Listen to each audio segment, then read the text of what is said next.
I never imagined I'd still be doing it at this level.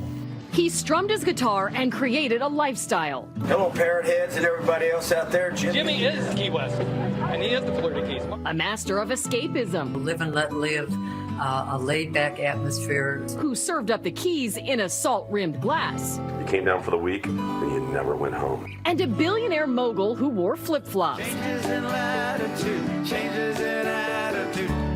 Jimmy Buffett created a unique sound with a twist of lime. I still can find magic in most of those places where people think there isn't any left. We look back at his life. What a man. What a legacy. And the love for his fans. The audience is just so much fun for me to look at. He loved his fans. They left him back. Jimmy Buffett will always live on. We celebrate Jimmy Buffett, a trip around the sun. Sponsored by Vera Cadillac Buick GMC. Experience the Vera difference. I'm Janine Stanwood, and hello from the Shrimp Boat Sound Studio right here in Key West. This is where Jimmy Buffett recorded some of his songs. It would all become so much bigger than even he could have imagined. News of his death rocked this island city and the legions of fans around the world. We're pretty devastated by it. Breaking overnight, legendary singer-songwriter Jimmy Buffett has died. We pay homage to Buffett. The news breaking Labor Day weekend. Jimmy Buffett, the bard of beach rock, the poet of paradise, died at the age of 76 from an aggressive form of skin cancer. Thanks again for having us, guys. Flowers, candles, and that lost shaker of salt started piling on the planks outside his old recording studio in Key West. But in this island city, reverence and mourning... It's 5 o'clock! Where are we at? Soon transformed into this.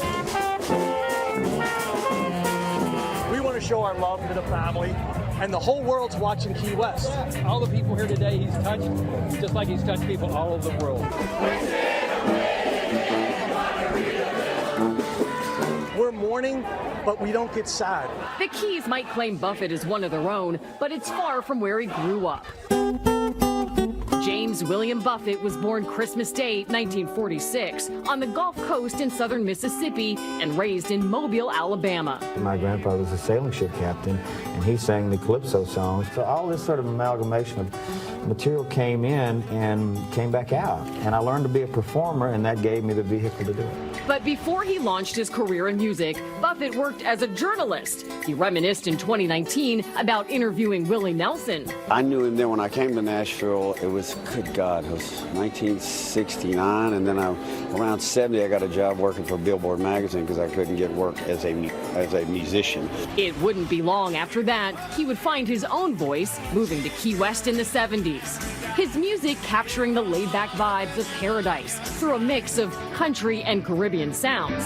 Some people claim that there's a woman to blame. Now I think it could be my fault.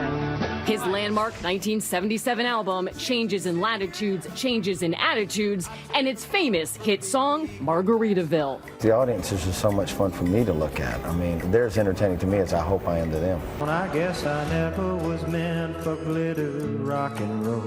He made hundreds of millions of dollars touring over the decades, with 27 studio albums and 13 hits on the Billboard Hot 100. Despite commercial success and packed concert venues, Buffett said he always felt most home tucked away in the places where it all began. And I do, either in the bars that we have in Key West or New Orleans, but sometimes I jump up in the Bahamas and all, because that's where it all started. I'm a bar singer to begin with. When he wasn't playing on the stage, he was writing for others, performing on it. I had never had any experience in musical theater other than liking it. In 1997, Buffett wrote a musical based on the book of the same name, Don't Stop the Carnival, which opened at the Coconut Grove Playhouse. I like to think my heart is just a muscle. It's the story of a man who reaches his midlife crisis and runs away to the Caribbean and buys a hotel. And since I did that, I can identify very much with it.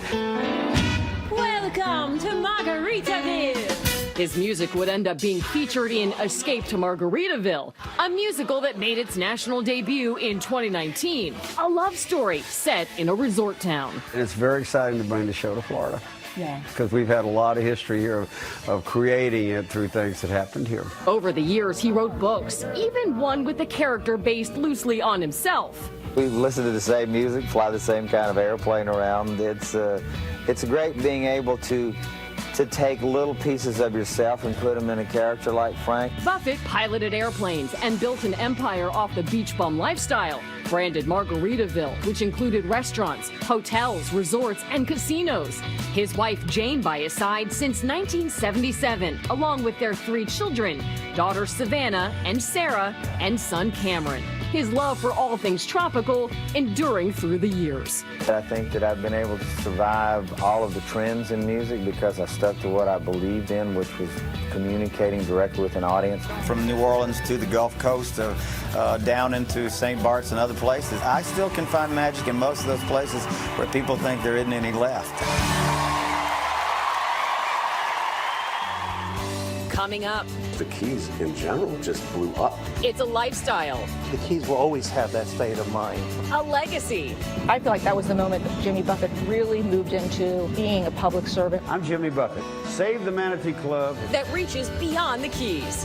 And then, from the stage to the stadium, He had an incredible business mind. and how he turned the beach into a brand. It's all ahead on Jimmy Buffett, a trip around the sun.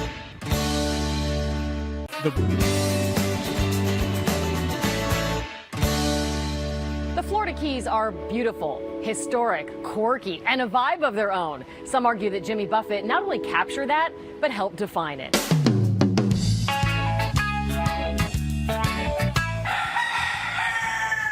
Oh my gosh, Margaritaville, that really did help put Key West on the international travel map, as well as the rest of the Florida Keys. With a head of shaggy hair and a low-key attitude, Jimmy Buffett came to the Keys in the early 70s.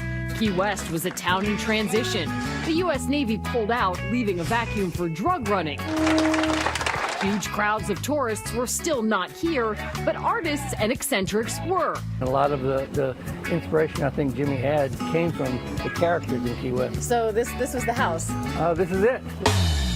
He lived here at a house on the south end of the island, a revolving door of shenanigans. It was a constant party, constant fun. It was a good time. Jimmy and Jane were at a party at my house. Jimmy moved in over top of me, and we were right on the beach. We had a white sandy beach. We were party central. He would come into the chart room and play his new songs for all the politicians that were in the chart room. I was bartending there then. Key West was run out of the chart room. The aspiring musician was working to make ends meet. He would meet Ed Swift, owner of Swift's Camera and Stereo. Jimmy come in, and after I got to know him, he said, would you cash a check for me? And I said, well, how much? And he says, $20. And I said, you know, there are banks that do that. White sport coat and pink crustacean is a big breakthrough for him.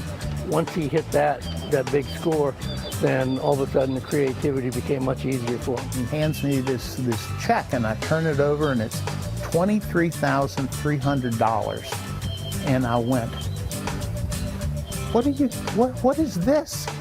And he says, that's my first royalty check. And I said, whoa. Several years later, his song Margaritaville would become a de facto anthem for the island chain. Fans known as Parrot Heads were hooked. What do you think about that? I mean, that's got to be an unbelievable feeling to have that kind of... I just sort of laugh at it. I can't believe I'm still getting away with it, you know? I mean, I honestly do. It's so much fun still to be able to do this. I never imagined I'd still be doing it at this level. Years ago, I thought I'd have a great run at it, and then I'd be down fishing in the Keys or the Bahamas. Even now, there is something about driving down the overseas highway and listening to a Jimmy Buffett song. Some say you turn it up, and it feels like an instant vacation. I never was meant for glitter, rock and roll. Jimmy Buffett laid a blueprint for myself and a lot of the guys and gals that are down here, either working on the water or you came down for the week and you never went home. When he sang those songs, he was singing to us. which is absolutely magnificent. It gave us permission to be us. Buffett maintained friendships with Keys folks. We got together and started fishing. Like this longtime fishing buddy who tells us Buffett not only paid for the band at his wedding, but then gave a surprise performance barefoot at the reception in Sugarloaf Key. Many of them were shocked that he was there, and then the ones that left early because they were, short hitters and didn't party late, then they were like, oh, damn, I missed that. He ingrained himself in the city of Key West. He would be walking down the streets, people would have sightings of him, and he would always stop and have a conversation. Just an incredible human being who we will all miss. Still ahead, Governor, would you like to meet Jimmy Buffett? And I was like, yeah. A chance meeting turning the songwriter into a public servant. Let's work together He to said, safeguard. I want you to sponsor a bill with the legislature. And then, the laid-back singer's ferocious fan moment and his love for Miami sports. When Jimmy Buffett, a trip around the sun, returns. Jimmy Buffett didn't just care about this island chain. He had an interest in all of Florida, from the ocean to the Everglades. Glenda Milberg spoke to those who were with him when he turned that interest into action. Jimmy Buffett was one of those musicians who used his platform for his passions, and his politics were all about Florida waters and the life it supports. And that also included right here, the Miami Marine Stadium. This would be the venue for his most iconic concert ever. He brought the crazy and the fun, though in 1985, likely no one at his Miami Marine Stadium concert on the water could know how iconic it would become. This is karma to be here where Jimmy Buffett played, representing Save the Marine Stadium. This is a habitat for manatees. She was there in the front row. And here, now, Arva Suzanne Graham Gibson reveals something most don't know, that years earlier, she was responsible for connecting Jimmy Buffett with her dad, then Florida Governor Bob Graham, as an 8th grader, getting Dad to take her to the Coconut Telegraph concert in Tallahassee. We were in the front, and everybody was just cheering and dancing, and during the intermission, they came over and said, Governor, would you like to meet Jimmy Buffett? And I was like, yeah. Yes, we would. Backstage, Governor Graham would help put Jimmy Buffett's love for Mother Ocean into political play. Jimmy said, I'm really concerned about the manatees, and I meant whatever I can do. And my dad was like, well, really, we actually are coming up with this concept about saving the manatees and their habitats. The rest, as they say, is Florida history. There's the Save the Manatees Club. So let's work together to safeguard the manatees. And He really wanted to give us that start, and he was there and always there when we needed it. We live in paradise, and paradise. Decades of lobbying for the cause, music fundraising, putting his own money where his heart was. The Florida archives are filled with mementos. Governor Graham presenting Buffett with his own A1A sign, taping public service films. Buffett swapping suits and tropical shirts with the governor for the press corps skits. It was Buffett's idea for a Save the Manatee Florida license plate. He met with then Keys State Rep Ron Saunders. I said, what do you need? He said, I want you to sponsor a bill with the legislature creating the Save the Manatee license plate to raise money for manatees. Here, Buffett is outside playing the steps of the state capitol in 2015 as the Everglades Foundation pushed to acquire lands south of Lake Okeechobee. What a man. What a legacy. Buffett would serve on the Everglades Foundation's board of directors and write a heartfelt foreword to the book Florida Bay Forever. That's over Eric Eichenberg's shoulder. His environmental acumen, his advocacy, his efforts to protect everything that makes our state so great, our natural beauty. It was deep. Love for natural Florida, love for his fans. He loved his fans, they loved him back. And to me, that's my memory of Jimmy, is saying those fans made me who I am today. Jimmy Buffett, the flip-flop philosopher, tropical troubadour, and environmental political powerhouse, thanks to that concert in Tallahassee and a governor's daughter. I feel like that was the moment that Jimmy Buffett really moved into being a public servant like my dad, being very conscientious about what was right and what was wrong, and putting his name behind what he believed in. Jimmy Buffett also supported the renovation and the restoration of this magical concert space. That is actually slowly in the works. We'll be right back.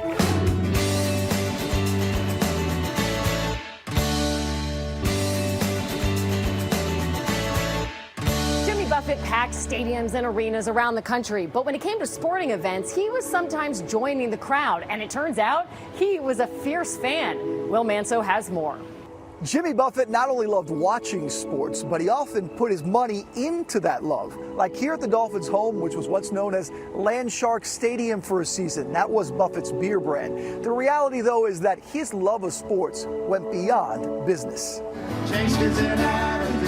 Jimmy Buffett, the musician, was known for his laid-back attitude and passion for fun. But when it came to his passion for sports, Buffett was far from laid-back. Nothing proved that more than during a 2001 Heat-Knicks playoff game in Miami. Buffett had some choice words for a game official, who proceeded to kick him out of his section. The person who had to break the news to him is current Heat general manager Andy Ellisberg. What's going through your mind as you approach Jimmy Buffett to tell him this in a playoff game? The approach to my mind was, if someone's going to want to do it, it's probably better to be me. Now, what I did not know was that the picture was being captured in the New York Times, the next day, which had a shot of Jimmy basically from the side of Jimmy and I going toe to toe. So then all my friends from all around the country were like, "How could you throw out Jimmy Buffett? Jimmy's a showman. He's not going to be kicked out during a commercial. No. We're going to be coming back on air with Jimmy walking off the floor to the thunderous shout of the arena of him being kicked out of this game." But that intensity in sports also included plenty of business. Buffett's Landshark Beer formed a partnership in 2009 with Dolphins owner Stephen Ross to have the naming rights to Dolphin Stadium for one season. That song would be with us forever. Of course, part of that deal included music. Buffett redid his classic Fins with a Dolphins twist. Buffett's passion for sports extended beyond South Florida sports. He was a longtime Chicago Cubs fan. Let me hear you! The team remembered him after his death by showing his classic rendition of "Take Me Out to the Ball Game" at Wrigley Field. Anyone who knew anything about, to Jimmy Buffett and the fandom and the Parrot Heads, there's a passion to it. It wasn't just, okay, this is casual.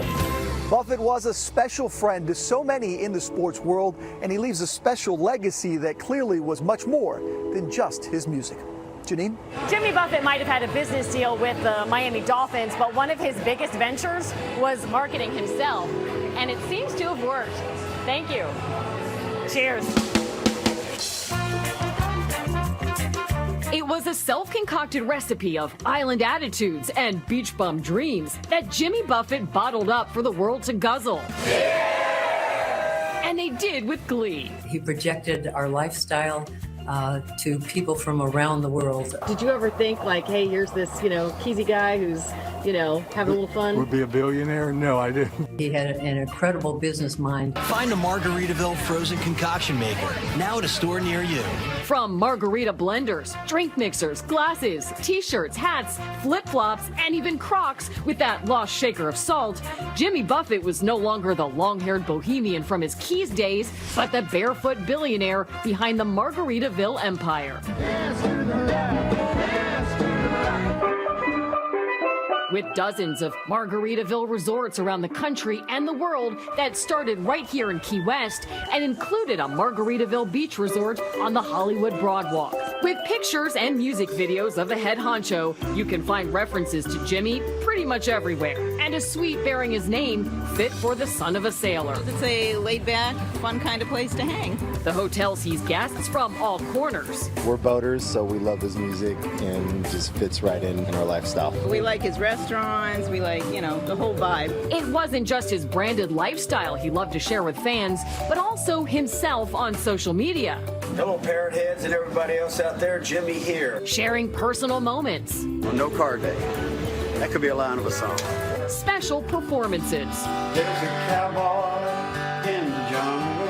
And messages straight to the faithful, he always credited for it all. So here's one big one to you. Fins up, fins to the left, fins to the right, and hope in a few weeks this will be all right. A unique sound, a way of life, and a permission to escape. Jimmy Buffett's legacy lives on. We hope you enjoyed the ride on this trip around the sun like he did. Come Monday, we'll be all right. Come Monday. Yes, I am a pirate.